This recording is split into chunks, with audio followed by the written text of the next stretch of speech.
그러면 오늘 다 같이 읽으실 성경 말씀은 고린도후서 11장입니다. 고린도후서 11장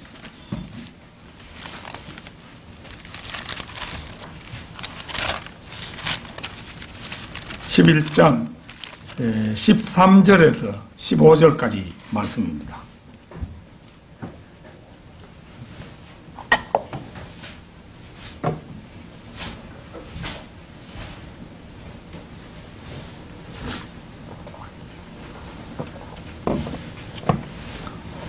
고린도후서 11장 13절에서 15절까지 말씀 제가 받들어 읽겠습니다. 그러한 자들은 거짓 사도들이요 기만하는 일꾼들이요 자신들을 그리스도의 사도들로 가장하는 자들이라. 이것은 놀랄 일이 아니니 이는 사탄도 자신을 빛의 천사로 가장하기 때문이라. 그러므로 사탄의 종들이 의의 종으로 가장한다 하더라도 큰일이 아니니라. 그들의 종말은 그들의 행위대로 될 것이니라.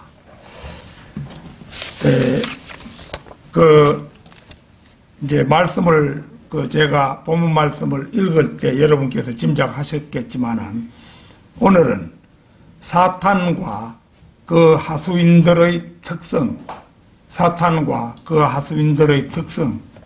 이런 제목으로 말씀을 드리겠습니다. 성경은 오직 하나님만이 영원 전부터 계셨고 이 세상 신인 사탄은 하나님에 의해 창조된 존재임을 말하고 있습니다.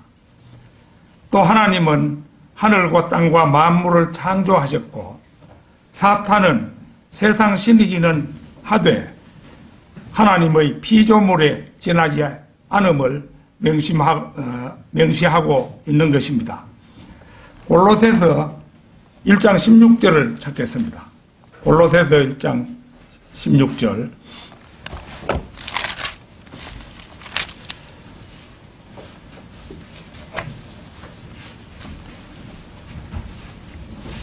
이는 만물이 그에 의하여 창조되되 하늘에 있는 것들과 땅에 있는 것들과 보이는 것들과 보이지 않는 것들과 보좌들이나 주권들이나 정사들이나 권세들이나 만물이 그에 의하여 또 그를 위하여 창조되었기 때문이라. 여기서 이제 그에 의하여 창조되되, 그는 성육신 이전의 예수 그리스도를 말씀하는 거죠. 예수 그리스도가 그 창조주이십니다. 주권들이나 정사들이나 권세들은 악한 영적 존재들로 그들 역시 창조된 피조물임을 말해줍니다. 사탄이 창조된 시기는 알려지지 않았지만 그가 기름 부음 받은 덮는 거룩임을 감안할 때 창세기 1장 1절 이전 어느 때였을 것으로 추정할 수 있습니다.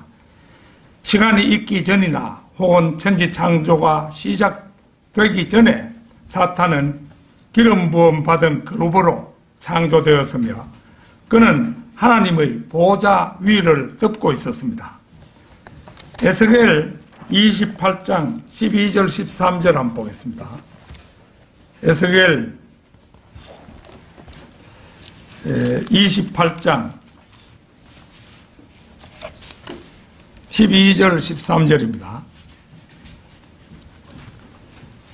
인자야 투로 왕에게 애가를 지어 그에게 말하라. 주 하나님이 이같이 말하노라. 너는 완전한 규모를 확정하는 자라. 지혜가 충만하고 아름다움이 완벽하도다. 네가 하나님의 동산 에덴에 있어. 요 에덴은 옛날에 아담과 이브가 살았던 그 에덴이 아닙니다. 이 하늘에 있는 동산 에덴입니다. 모든 귀한 돌인 홍보석과 황옥과 금강석과 녹보석과 얼룩마노와 벽옥과 사파이어와 에메랄드와 홍옥과 금으로 덮여 있었고 내 북들과 관악기들이 만들어짐이 네가 창조되던 날에 네 안에 예비되었도다. 여기에 따르면 사탄은 충만한 지혜와 완벽한 아름다움을 가진 존재로 묘사되어 있고, 그는 가슴에 대제사장 흉배에 붙어 있는 것과 같은 귀한 보석들로 장식하고 있었습니다. 그는 기름 부음 받은 덮는 그룹으로 천사가 아닙니다. 기름 부음이라는 것은 기름을 머리나 몸에 붓는 일로 하나님의 특별한 소유로 구별한다는 의미를 가지고 있습니다. 따라서 기름 부음 받은 덮는 그룹이라고 할 때 그 의미는 그가 피조물 가운데 특별한 존재로 창조되었음을 말해줍니다. 천사들은 날개가 없지만 그룹은 날개가 있습니다. 천사들은 하나님의 보좌로부터 멀리 떨어져 있지만 그룹들은 항상 보좌 곁에서 섬깁니다. 그는 5번째 그룹으로 바로 기름 부음 받아 하나님의 가장 가까운 거리인 보좌 위를 덮는 그룹입니다. 에스겔 28장 아까 읽었던 그 다음에 15절로 18절을 한번 보겠습니다. 15절로 18절입니다.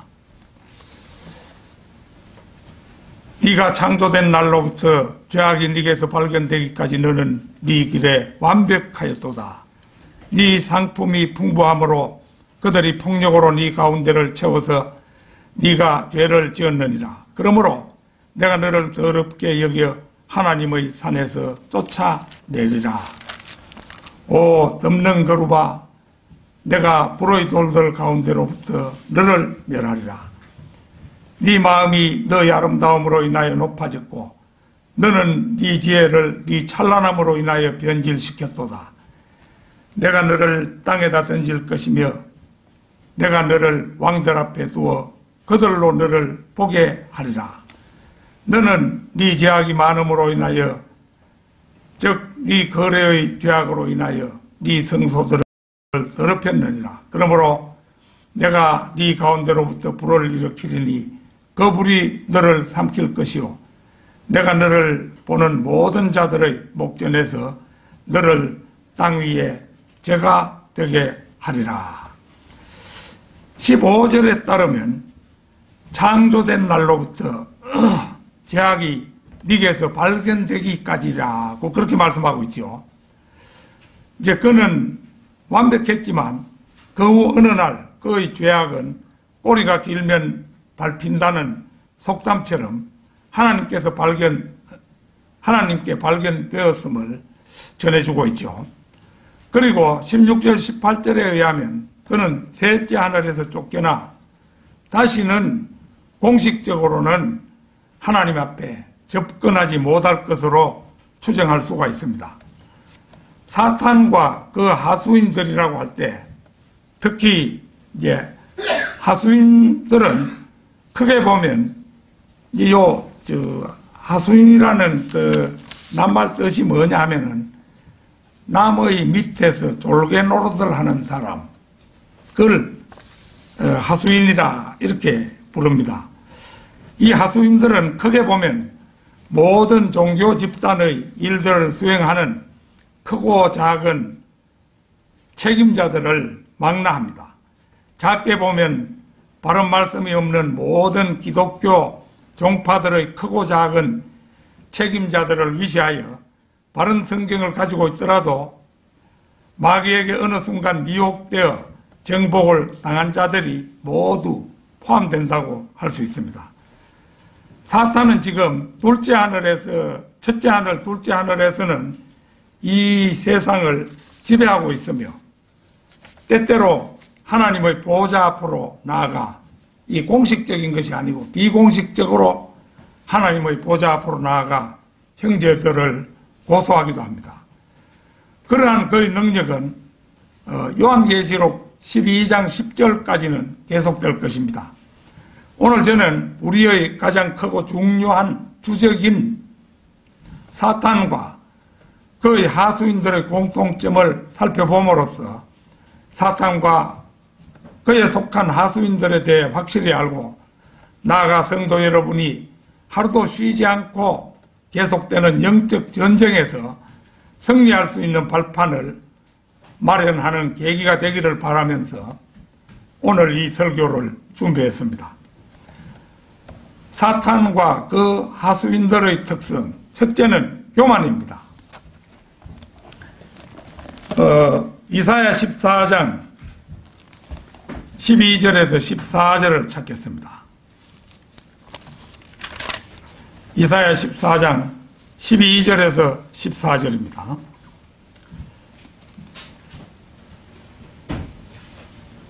오 아침의 아들 루시퍼야, 네가 어찌 하늘에서 떨어졌느냐? 민족들을 연약하게 하였던 네가 어찌 땅으로 끊어져 내렸느냐? 이는 네가 네 마음속에 말하기를 내가 하늘에 올라가서 내가 내 보좌를 하나님의 별들보다 높일 것이요 내가 또한 북편에 있는 회중의 산 위에 앉으리라. 내가 구름들의 높은 곳들 위로 올라가 내가 지극히 높으신 분같이 되리라 하였습니다. 여기에서 루시퍼라는 이름이 나오죠. 이 루시퍼가 사탄의 이름인데, 루시퍼는 빛을 나르는 자, 이런 뜻을 가지고 있습니다. 이게 이 라틴어입니다. 비추는 자를 의미하는 이제 히브리어 헬렐이라는 말을 번역한 말입니다. 이 루시퍼는 빛의 천사로 나타나는 마귀를 가리키는 말입니다. 개역성경은 이 단어를 계명성으로 번역을 했는데, 이는 마귀를 예수 그리스도로 변개시킨 대표적 예입니다. 예수 그리스도께서는 요한계시록 2장 28절과 22장 16절에서 새벽별이라고 불리십니다. 따라서 이사야서의 계명성은 새벽별의 한자어로, 이런 변개는 단순한 인간 학자 개인의 착오가 아니라 그 배후에 자신의 정체를 숨기려는 마귀의 용이 주도한 개입이 있었음을 보여주는 신뢰입니다. 그런데 우리가 눈여겨볼 것은 내가 하늘에 올라가서 내가 내 보좌를 하나님의 별들보다 높일 것이요 내가 또한 북편에 있는 회중의 산 위에 앉으리라. 내가 구름들의 높은 곳들 위로 올라가 내가 지극히 높으신 분같이 되리라는 바로 요 대목입니다. 이것이야말로 사탄이 가진 교만의 극치가 아닐 수 없습니다. 엄연한 하나님의 피조물로서 기름 부음까지 받은 존재가 하나님을 지극한 정성으로 받들어 모셔야 함이 본령임에도 불구하고 주인이요 왕이신 하나님을 배반하여 그분보다 높이 되고자 하는 마음으로 감히 반역을 꾀했다는 사실은 도저히 용서받지 못할 처사라고 할 것입니다. 사탄의 이러한 교만은 성경 다른 곳에서도 쉽게 찾아볼 수 있습니다. 욥기 41장 31절에서 34절입니다.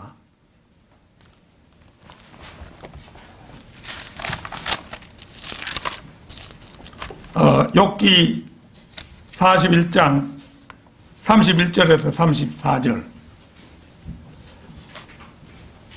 그는 기품을 속같이 끓이며, 이게 이제 기품이 딥이라는 것으로 둘째 하늘과 셋째 하늘 사이의 경계가 되는 거대한 물청이죠. 그는 기품을 속같이 끓이며, 끓인다는 이 말이 이제 이 거대한 용인 사탄이 그 물속을 격렬하게 헤엄을 치니까 그 물보라가 이르겠죠. 그거를 이제 속같이 끓인다, 이렇게 한 거예요. 그는 바다를 향기름 속같이 만드는도다. 그는 자기 뒤에 빛을 내는 길을 만드나니 보는 사람이 기품을 회백색이라고 생각하는도다. 땅 위에는 그같이 생긴 것이 없나니 그는 두려움 없이 지음을 받았도다. 그가 모든 높은 것들을 바라보니 그는 모든 그는 모든 교만의 자식들을 다스리는 왕이니라 하시니라. 교만의 자식들을 다스리는 왕이라는 거죠. 여기서 이제 우리가 이 사탄의 교만을 알 수가 있는데요. 욥기 38장 30절의 그 표면이 얼어있는 그 물이 바로 기품인데요. 이제 그 둘째 하늘과 셋째 하늘의 경계가 되는 그 기품, 그 바깥 표면이 얼어있는데 그 얼음 위에 이제 하나님의 보좌가 놓여 있는 것입니다. 거기에는 하늘의 시온산도 거기에 있고 그런 겁니다. 그래서 이 기품은 한 변이 1억마일인 정사각형의 거대한 물층으로 지구의 태평양과 대서양의 총 물의 양의 약 30억 배에 해당하는 물층, 곧 물무더기입니다. 어마어마하게 큰 많은 물이에요, 그게. 이 깊고 거대한 물 속을 꼬부라진 뱀 리비아단이, 이 장 사탄이지요, 뽀얗게 물보라를 일으키면서 가로지릅니다. 그는 바로 모든 높은 것들을 바라보는 교만의 화신 루시퍼의 다름 아닙니다. 루시퍼는 여기에서 끝나지 않습니다.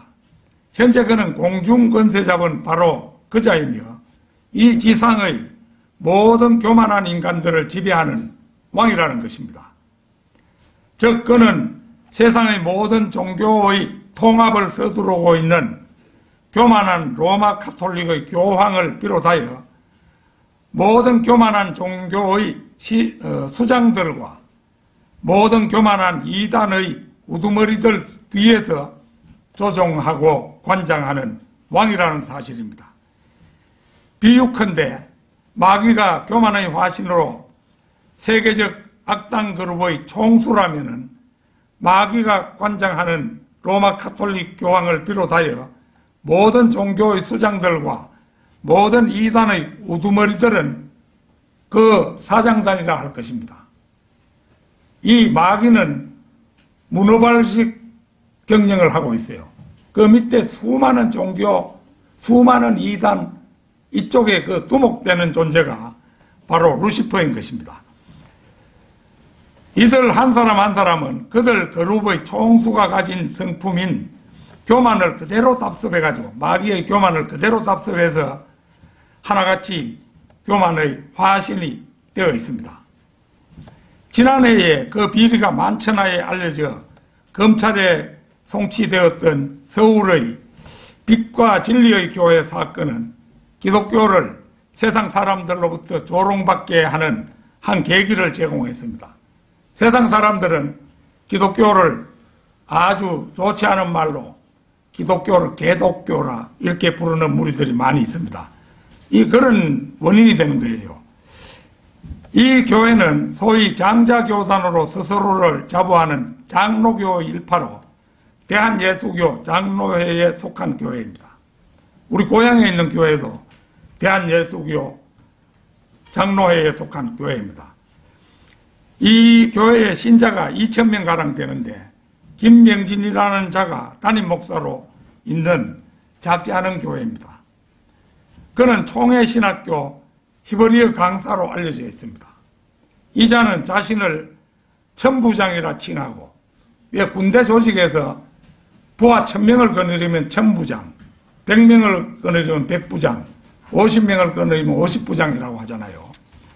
그래서 자신을 천부장이라 하고 그 밑에 100부장, 50부장을 두어 리더십 교육을 한다고 하는데, 그 리더십 교육의 교육 항목을 보면 가관입니다.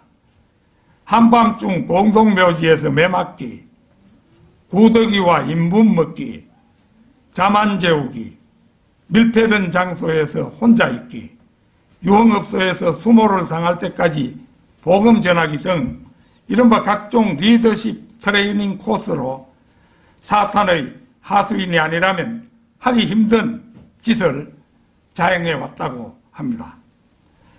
혹자는 이런 사실을 두고 그것은 일부 장로 교단의 병폐일 뿐 우리는 그렇지 않다고 할 사람이 적지 않겠지만 세상 교회들 가운데 90% 이상이 진리에서 떨어져 나가 50보 100보의 처지에 있다 해도 결코 과언은 아닐 것입니다. 그런데 교만의 화신들이 저지르는 병폐는 이들만이 아닙니다. 성경대로 믿는 사람이 되어 큰 일을 이루었다 해도 어느 순간 마귀에게 정복을 당하여 마귀의 종이 되면 교만의 화신이 되기 일쑤입니다. 인간의 언어는 본래 단일 언어였지요. 온 세상의 구음이 하나였잖아요. 바벨탑 사건으로 각 민족의 언어로 분화되었습니다. 따라서 성경 번역은 3천여 개의 언어로 분화된 세상에서 하나님의 사역을 위한 가장 급선무이자 중요한 일임은 누구도 부인하지 못할 것입니다. 우리가 하나님 곧 예수님을 믿자면은 성경이 자기 모국어로 된 성경이 있어야 되는데 그게 없으면 믿음을 확립할 길이 막막하잖아요. 그러니까 이제 그 성경 번역한다는 거 이게 매우 중요한 일임에 틀림이 없습니다. 얼마 전 어느 성경대로 믿는 사람의 지도자 한 분이 자신의 성경 번역의 공로를 자화자찬하면서 자신의 킹 제임스 성경 번역은 독일의 루터 성경, 영국의 킹 제임스 성경에 이은 세 번째라고 자랑이 늘어진 것을 보고 놀라움을 금치 못했습니다. 그것을 꼭 그렇게 자랑해야 할까요? 대브리튼 항해 국가인 영국이 펴낸 킹 제임스 성경은 영어가 세계 공용어가 된 현 세상에서 하나님께서 인류에게 주신 진리의 성경으로 현재 800여 개 이상의 언어들로 번역되었음은 아는 사람은 다 알고 있는 사실입니다. 특히 성경 번역자 가운데 인도에서 사역했던 윌리엄 캐리라는 선교사는 벵가르, 힌두어, 산스크리트, 마라스티아어, 말이 어렵네요. 오리아어, 텔링가어, 펀잡어, 타밀어, 중국어, 버마어, 말레이어 등 44개 언어로 성경을 번역한 사람으로 유명합니다. 제가 이런 말을 하는 것은 결코 우리나라 한글 킹 제임스 성경 번역을 폄하하려는 것은 아닙니다. 굳이 자랑하지 않더라도 아는 사람은 다 아는 사실을 왜곡하여 자신보다 44배나 많은 일을 한 윌리엄 캐리 같은 위대한 선교사를 제쳐놓고 자신의 한글 킹 제임스 성경 번역이 독일의 루터 성경, 영국의 킹 제임스 성경에 이은 세계 역사상 세 번째라고 자랑하여 아직 믿음이 일천한 새 신자들을 기만하고 속이는 일은 교만의 극치라고 하지 않을 수 없는 것입니다. 사탄과 그 하수인들의 특성, 둘째는 거짓말의 아비와 그 하수인들의 행태입니다. 요한복음 8장 44절을 찾겠습니다. 요한복음 8장 44절.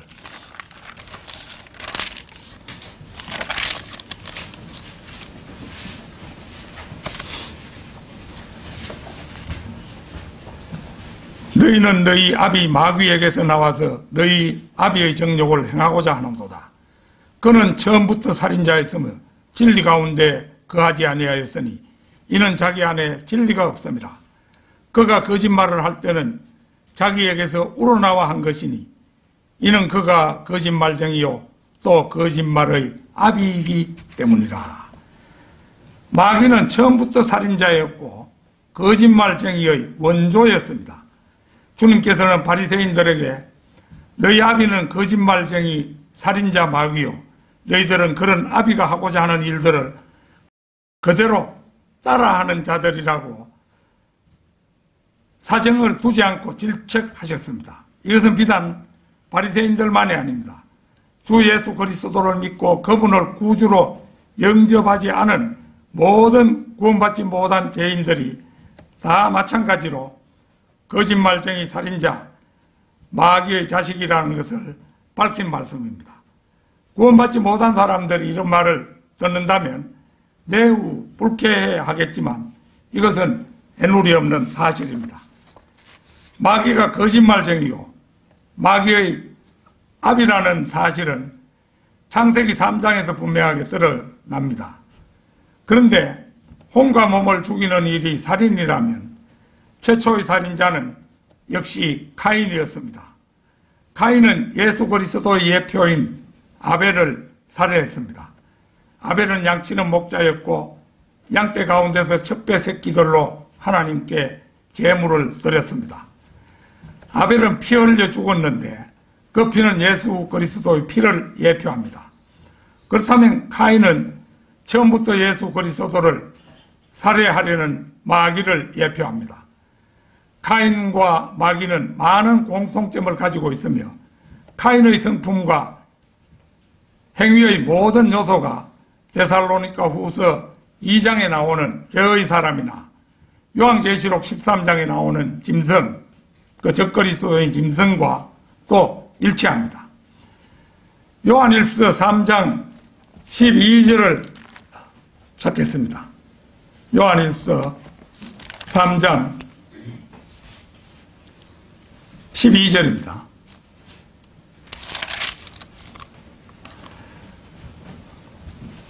카인같이 되지 말라. 그는 악한 자로부터 나왔으며 자기 아우를 살해하였으니 무슨 연고로 그를 죽였겠느냐. 이는 그 자신의 행위는 악하고 그 아우의 행위는 의로웠기 때문이라.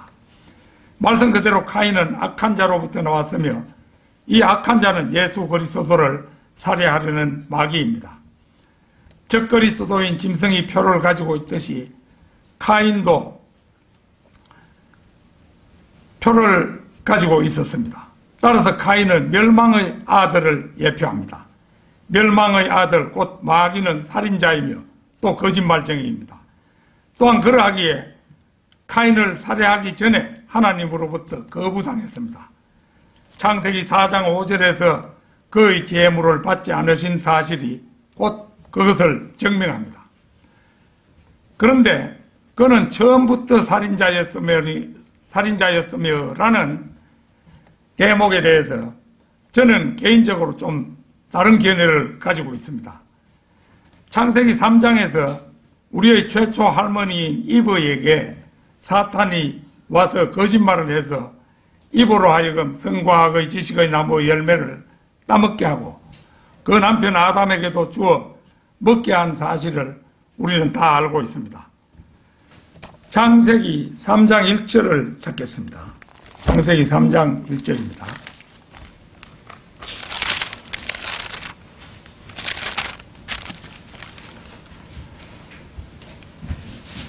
주 하나님께서 지으신 들의 어떤 짐승보다도 뱀은 더욱 강교하더라. 그가 여자에게 말하기를 참으로 하나님께서 말씀하시기를 너희는 동산의 모든 나무에서 나는 것을 먹지 말라 하시더냐 하니 사탄의 성품은 보는 것처럼 아주 강교했습니다. 그 뒤 3장 5절도 보겠습니다. 3장 5절 너희가 그것을 먹는 날에는 너희의 눈이 열리고 너희가 신들과 같이 되어서 선과 악을 알게 되는 줄을 하나님께서 아심이라 하더라.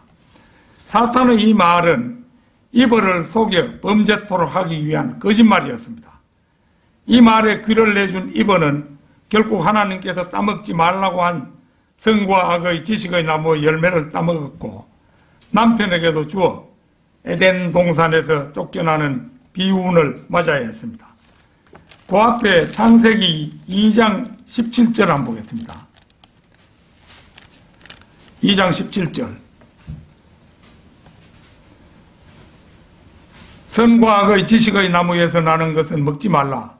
네가 거기서 나는 것을 먹는 날에는 반드시 죽으리라 하시니라. 이것은 인간으로 하여금 위험을 피하도록 하기 위한 하나님의 배려로 인간에게 자유의사를 준 것과도 밀접한 관계가 있습니다. 그러나 인간은 하나님의 배려를 무시하고 죄를 지음으로 말미암아 그날로 영이 죽고 혼과 몸은 달라붙는 존재가 되고 말았습니다. 사탄이 인간의 영이 죽는데 원인 제공을 한 자였다면, 그리고 영이 죽는 일도 살인 행위로 볼 수 있다면 그는 처음부터 살인자였으며 라는 말은 그대로 성립할 수도 있지 않을까. 이런 것이 제 나름의 견해입니다. 너희는 너희 아비 마귀에게서 나와서 너희 아비의 정욕을 행하고자 하는도다. 이 말씀에서 너희는 직접적으로는 바리새인들입니다. 이들의 아비가 마귀이므로 이들은 곧 마귀의 자식들입니다. 그런데 예수님께서는 마귀의 아비인 사탄을 거짓말의 아비라고 단언하십니다. 마귀의 아들들이 거짓말에 능수능란한 것은 그들 아비의 유전 형질을 고스란히 닮은 까닭입니다. 사탄과 그 하수인들의 특성, 셋째는 빛의 천사와 그 하수인들의 모방 본능입니다.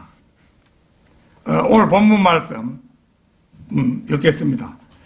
그러한 자들은 거짓 사도들이요 기만하는 일꾼들이요 자신들을 그리스도의 사도들로 가장하는 자들이라. 이것은 놀랄 일이 아니니 이는 사탄도 자신을 빛의 천사로 가장하기 때문이라. 그러므로 사탄의 종들이 의의 종으로 가장한다 하더라도 큰일이 아니니라. 그들의 종말은 그들의 행위대로 될 것이니라. 우선 14절부터 보겠습니다. 사탄이 주 예수를 어떻게 모방하는가가 나타나 있지요. 이것은 놀랄 일이 아니니 이는 사탄도 자신을 빛의 천사로 가장하기 때문이라. 예수 그리스도는 세상의 빛이시고 하나님의 천사 곧 주의 천사이십니다. 사탄은 God, 이것을 소문자로 표기해가지고 한 신이고, 예수님께서는 God 중에서 G자를 대문자로 표시해서 예수님께서는 하나님이십니다. 사탄은 삼킬 자를 두루 찾아 헤매는 사자, 요 사자 라이언도 소문자로 L자를 써가지고 이제 그렇게 표기하고, 예수 그리스도는 유다 지파의 사자이신데 이 경우에는 L자를 대문자로 표기합니다. 사탄과 예수 그리스도도 둘 다 성경을 인용하고 둘 다 기름 부음을 받았고 둘 다 통치자이며 둘 다 도성인 신부를 가지고 있습니다. 이제 예수님의 신부는 교회잖아요. 그런데 마귀의 신부는 바티칸이잖아요. 바티칸. 로마 교황청 바티칸인 바티칸. 그게 사탄의 신부잖아요. 그 다음에 둘 다 뱀이기도 했습니다. 로마 가톨릭에 아주 먼 옛날부터 사탄은 천사로 그려져 왔지만 그는 천사가 아니라 날개가 있는 그룹이었습니다. 그는 천사였던 적이 없으며 지금도 그는 천사가 아닙니다. 사탄이 타락하던 무렵까지 그는 그룹이었고 현재 그는 용이며 베드로전서 5장 8절에서 보듯이 먹잇감을 찾는 울부짖는 사자처럼 지구 곳곳을 돌아다니는 존재입니다. 사탄의 빛의 천사로서의 변신은 아주 철저하고 놀랍습니다. 이 점에 관한 한 사탄은 철저히 예수 그리스도를 모방합니다. 우선 삼위일체에서 우리 쪽에 성부, 성자, 성령이 있는 것을 모방해가지고 용은 용, 짐승, 거짓 선지자 이런 사탄의 삼위일체를 이루고 있고, 성경에 있어서도 우리 성경대로 믿는 사람들에게 하나님께서 보존하신 바른 성경, 한글 킹 제임스 성경이 있는데 반해서 저들에게는 마귀가 변개한 NIV를 비롯해서 개역 성경, 개역 개정판에다 킹 제임스 성경의 짝퉁인 험정역 킹 제임스 성경도 있으며 교회도 저들이 주관하는 사탄의 교회와 하나님께서 주인이신 우리가 속한 하나님의 교회가 있습니다. 그뿐이 아닙니다. 우리 쪽에 진정한 하나님의 종들이 있는가 하면 저들 쪽에는 여자 목사를 포함한 대부분 구원도 받지 못한 가짜 목사들이 있고, 우리 쪽이 구원받은 성도들인 그리스도인들로 이루어져 있는데 반해서 저들 쪽은 구원받지 못한 교인들로 주로 구성이 되어 있습니다. 그 보기에는 비슷하다 싶어도 가는 방향이 판이합니다. 우리 쪽이 정북 방향 곧 셋째 하늘 낙원을 향해 가는데 반해서 그들은 대부분 가장 낮은 곳을 향해 갑니다. 가장 낮은 곳이 지옥이죠. 이제 13절을 보겠습니다. 오늘 본문 말씀 13절. 그러한 자들은 거짓 사도들이요 기만하는 일꾼들이요 자신들을 그리스도의 사도들로 가장하는 자들이라. 이것은 오늘날 가짜 목사들을 향한 직격탄입니다. 이들 거짓 사도들, 기만하는 일꾼들, 그리스도의 사도들로 자신을 가장하는 자들은 오늘날 기독교계 사역자들의 95% 이상을 차지한다고 볼 수가 있습니다. 웬만한 사람들이 다 환상, 예수님을 보았다든 그 환상이잖아요. 예수님의 음성을 들었다, 환청이잖아요. 환상, 환청 이런 걸 통해 가지고 그걸 부름받았다 생각하고 목사가 된 자들이 대부분입니다. 요한계시록 2장 2절을 찾겠습니다. 요한계시록 2장 2절입니다.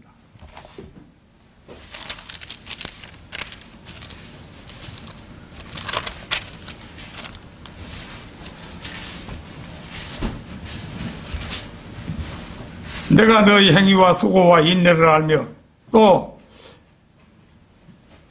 네가 어떻게 약한 자들을 용납하지 아니한 것과 자칭 사도라 하지만 아닌 자들을 시험하여 그들이 거짓말쟁이임을 찾아낸 것과, 예수 그리스도께서는 자칭 사도라 하는 자들을 거짓말쟁이라고 부르셨습니다. 그들은 사도적 표적을 지니고 있다고 주장하지만은 실제로 그렇지 않습니다. 고린도후서 12장 2절을 찾겠습니다. 12장 2절입니다.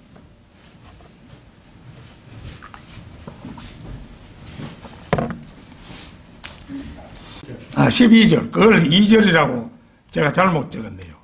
12절, 정녕 사도의 표적들이 너희 가운데서 모든 인내와 표적들과 이적들과 능력 행함으로 판명되었거니와. 바울은 사도로서의 표적들을 모두 가지고 있었고 고린도인들 앞에서 그것들을 모든 인내와 표적들과 이적들과 능력 행함으로 직접 실행해 보였습니다. 따라서 그 표적들은 사도들의 것이었으며 사도들 가운데 마지막 사도가 죽자 그 표적들도 모두 사라져버렸습니다. 그러나 은사주의자들이 벌이는 신사도 운동이라는 것이 있지요. 피터 와그너, 존 아노트, 빌 존슨, 채안 이런 자들이 벌이는 운동입니다. 이들은 피터 와그너가 이제 그 두목인데, 피터 와그너가 자신이 사도를 계승했다고 주장하고 존 아노트, 빌 존슨, 채안 등이 다시 그로부터 사도직을 계승받는 의식을 거행한 바가 있습니다. 그래야 그들은 쿤달리니, 막 몸을 떨고 하는 거 있잖아요. 쿤달리니, 그 다음에 방언, 가짜 치유 등을 통해서 무수한 사람들을 미혹하고 있는 것이 현실입니다. 우리나라 은사주의의 대표 인물은 조용기 목사인데, 그가 맺은 열매는 음행과 교회 자금 횡령 등으로 인해서 그 실형까지 선고받은 사탄의 종으로 널리 알려져 있다는 사실은 만천하가 다 아는 사실입니다. 본문 말씀 15절 보겠습니다. 고린도후서 11장 15절. 그러므로 사탄의 종들이 의의 종으로 가장한다 하더라도 큰일이 아니니라. 그들의 종말은 그들의 행위대로 될 것이니라. 그들의 아비인 사탄이 빛의 천사인 예수 그리스도를 모방하는데 그들의 종들도 그들의 애비처럼 의의 종으로 가장할 것은 불문가지입니다. 그러나 그들이 세상 사람들을 쉽사리 속여 무수한 사람들을 지옥으로 끌어넣을 수는 있지만 그가 전능하신 하나님을 속일 수는 없습니다. 그들이 이 세상에서 악의 열매들을 거둔 그대로 그들의 결말 역시 가장 낮은 곳 지옥일 것임은 분명한 사실입니다. 사탄과 그 하수인들의 공통점, 넷째는 고소자의 역할입니다. 자, 욥기 1장 8절에서 12절 찾겠습니다. 구약 욥기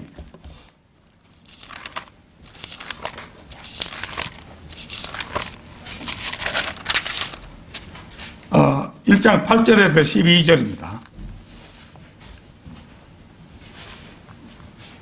주께서 사탄에게 말씀하시기를 너는 내 종 욥을 유의해 보았느냐. 세상에 그와 같은 사람은 아무도 없나니 그는 온전하고 정직한 사람으로 하나님을 두려워하고 악을 피하는 자니라 하시니라. 그때 사탄이 주께 대답하여 말씀드리기를 용이 아무런 이유 없이 하나님을 두려워하리이까. 주께서 그와 그의 집과 그가 소유한 모든 것에 사면으로 장벽을 뚫으심이 아니니까. 주께서는 그가 손으로 하는 일에 복 주셨고 그의 재산이 그 땅에서 늘어나게 하셨나이다. 그러나 이제 주의 손을 내밀어 그가 소유한 모든 것을 쳐보소서. 그래 하시면 그가 주를 정면으로 저주하리이다 하더라. 주께서 사탄에게 말씀하시기를 보라, 그가 소유한 모든 것이 네 권세에 있으니 다만 그의 몸에는 네 손을 대지 말라 하시니 사탄이 주의 면전에서 물러가니라.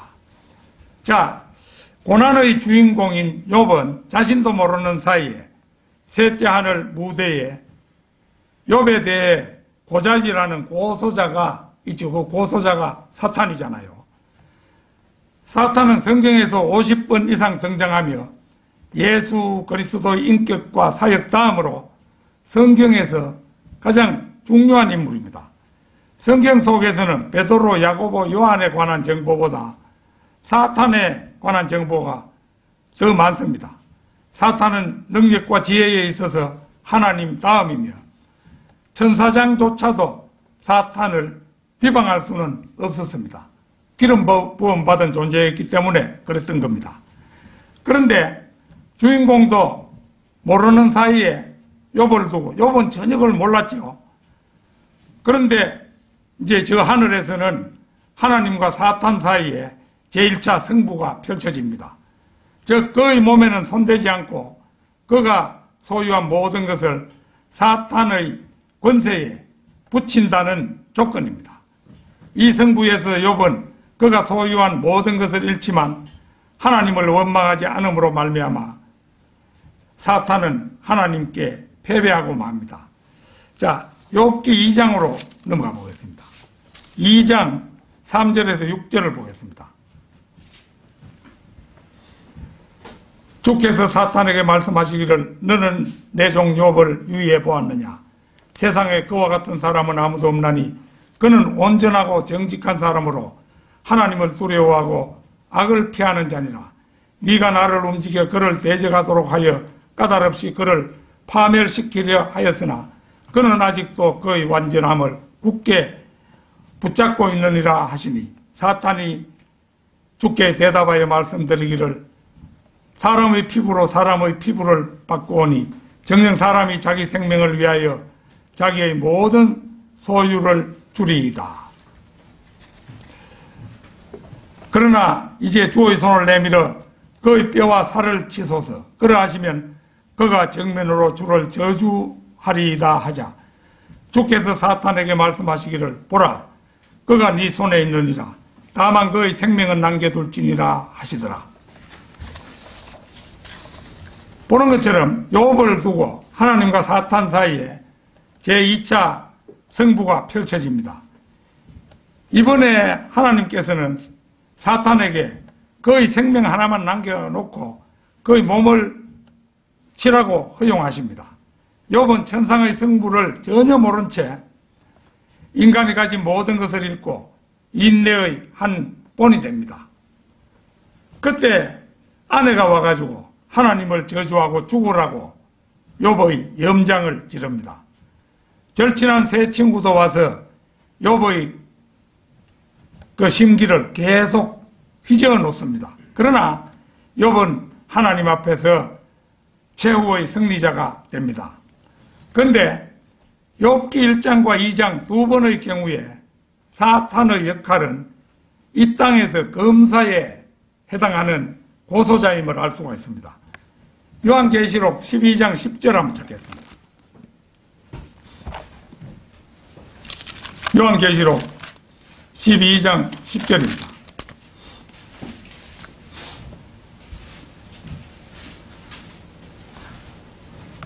욥기와 이 요한계시록 12장 10절을 통해서 우리는 사탄이 우리 성도들을 고소하는 고소자임을 알 수가 있는 거죠. 또 내가 들으니 한 음성이 하늘에서 말하기를 이제 구원과 능력과 우리 하나님의 나라와 그의 그리스도의 권세가 임하는도다. 이는 우리 형제들을 우리 하나님 앞에서 밤낮 고소하던 그 고소자가 쫓겨났기 때문이니라. 여기에 그 고소자가 정당합니다. 이자는 환난 중간에 가서야 쫓겨나므로 그때까지는 밤낮 성도들을 고소하는 고소자의 역할을 수행합니다.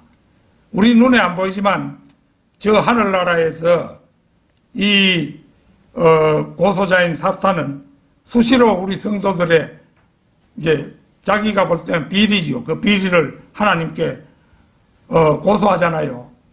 그 다음에 또 예수님은 하나님이 오른편에 앉아서 가지고 우리를 중보하고 계시잖아요. 이게 그 구도입니다.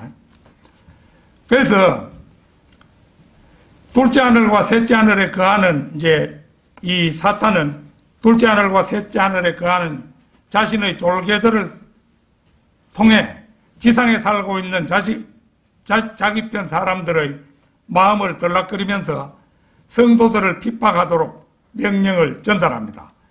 여기서 말하는 자기 편 사람들이란 구원받지 않은 자들과 구원받았더라도 자신들에게 정복을 당한 자들입니다.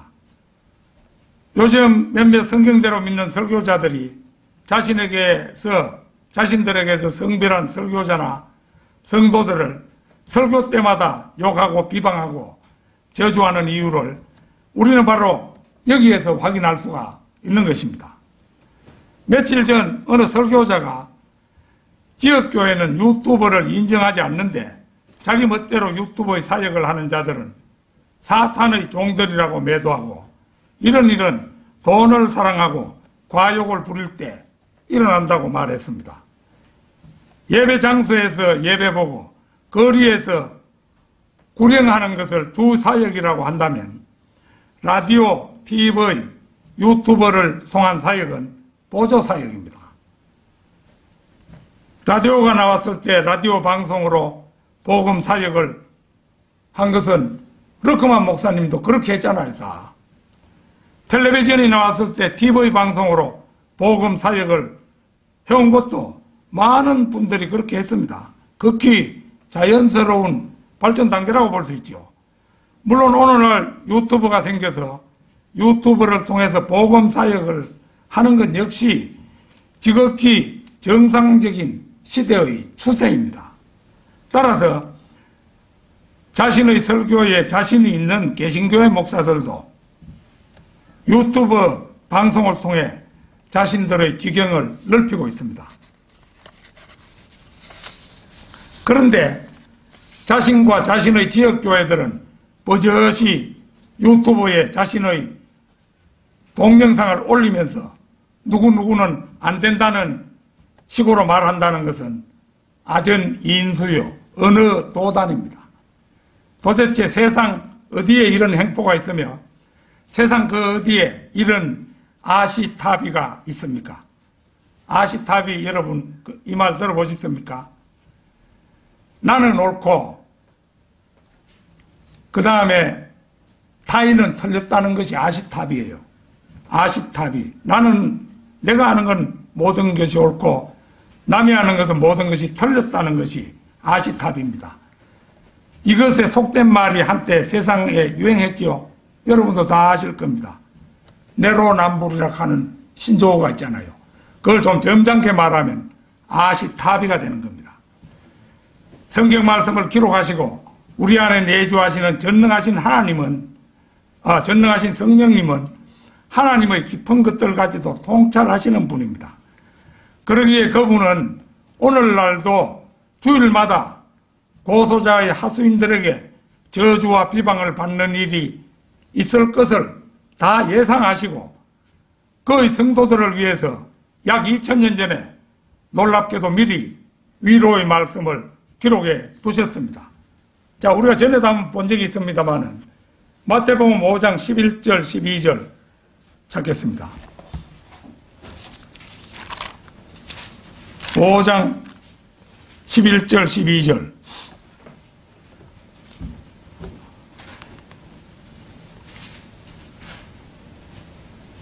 나로 인하여 사람들이 너희를 욕하고 박해하고 거짓으로 꾸며 가진 악한 말로 너희를 거슬러 말할 때에 너희에게 복이 있나니 기뻐하고 크게 즐거워하라.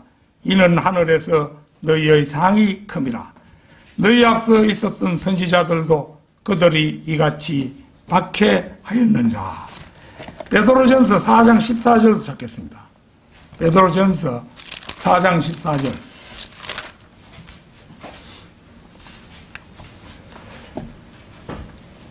너희가 그리스도의 이름을 위하여 욕을 당하면 복이 있느니라. 이는 영광의 영 곧 하나님의 영께서 성령이잖아요. 너희 위에서 안식하시고 계시기 때문이니라. 그들의 편에서는 그분께서 비방을 당하시나 너희의 편에서는 영광을 받으시느니라. 어떻습니까? 욕설과 비방과 저주를 받으면 받을수록 우리에게는 복이 있고 하나님께서 영광을 받으시는 것입니다. 이 얼마나 감사하고 위로를 주는 말씀입니까? 결론적으로 사탄과 그 하수인들의 특성은 무수히 많습니다. 오늘 저는 4가지에 대해서만 말씀을 드렸습니다만은 이 4가지의 특성만 잘 명심해도 영적 전쟁에서 여러분은 대부분 승리할 수 있으리라 믿습니다. 끝으로 시편 140편 5절을 찾겠습니다. 시편 140편 5절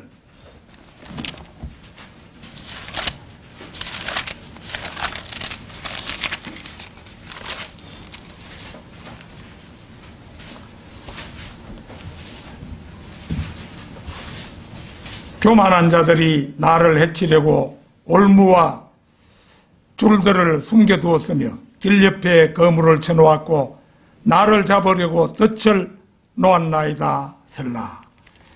여기서 교만한 자들은 사탄과 그 하수인들입니다. 우리를 잡으려고 그들이 아무리 올무와 줄들과 거물과 덫을 준비하고 기다린다 해도 우리가 우리와 함께 거하시는 예수 그리스도를 의뢰하는 한 우리는 안전합니다. 그분은 우리의 안전한 피난처요 방패이시기 때문입니다. 아무쪼록 우리를 비방하는 사탄의 하수인들, 곧 정복한 자의 종이 된 사람들을 위해서도 오히려 우리는 기도해 줄 수 있는 그런 성도 여러분이 되시기를 진심으로 축원합니다. 다 같이 기도드리겠습니다.